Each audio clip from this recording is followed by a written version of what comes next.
com a volta ao futebol se aproximando aqui em São Paulo, acredito que as notícias ruins vão rivalizar com o noticiário do dia a dia dentro das quatro linhas, e aí a coisa vai ficar um pouquinho menos pesada. Sobre o dia de hoje, especificamente, para esse começo de semana, duas informações são as mais importantes. A primeira é uma notícia que pode se configurar boa, as duas, na verdade, podem se configurar positivamente, dependendo do ponto de vista. Mas a primeira delas é quase que uma unanimidade. O torcedor gosta muito do Jô e quer que ele esteja à disposição na próxima quarta-feira, não nesta semana, na próxima, dia 22 de julho, simplesmente o clássico derby contra o Palmeiras na retomada do Campeonato Paulista. Para isso acontecer, a CBF precisa abrir a janela de transferências para os jogadores do exterior poderem ser registrados nas competições nacionais. Isso deve acontecer nos próximos dias.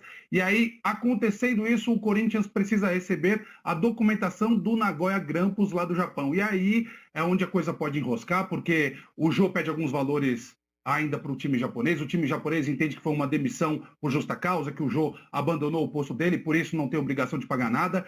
E dadas estas circunstâncias, pode ser que as conversas se arrastem e aí pode ser que o Jô fique de fora desse jogo contra o Palmeiras. Mas as coisas estão andando e existe até um certo otimismo no Corinthians de que o Jô vai estar, sim, à disposição ali no ataque corintiano, podendo ser eventualmente um cara para brigar com o Bocelli no comando de ataque do Corinthians. E a outra notícia, a outra informação importante do dia é a respeito do Johnny Gonçalves, um jogador que chegou com muita moral, né?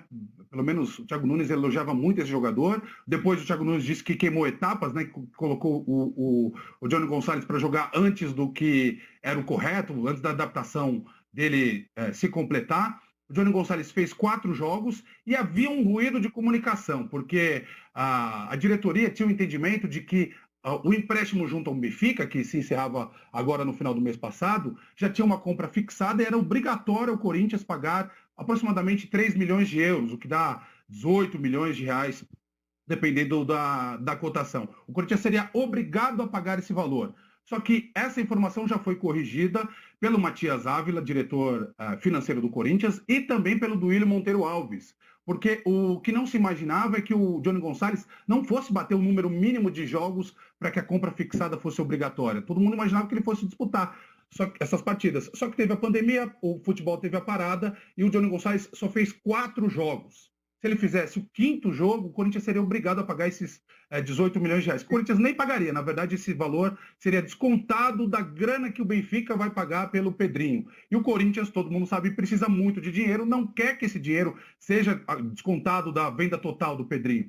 Então, o caminho que está se abrindo é para uma tendência de saída, de devolução do Johnny Gonçalves ao Benfica, porque ele não atuou 5 jogos e o Corinthians não se vê obrigado a comprar esse jogador. Pelas palavras do Duílio Monteiro Alves, a decisão vai ficar com o departamento de futebol corintiano, ou seja, com o Thiago Nunes.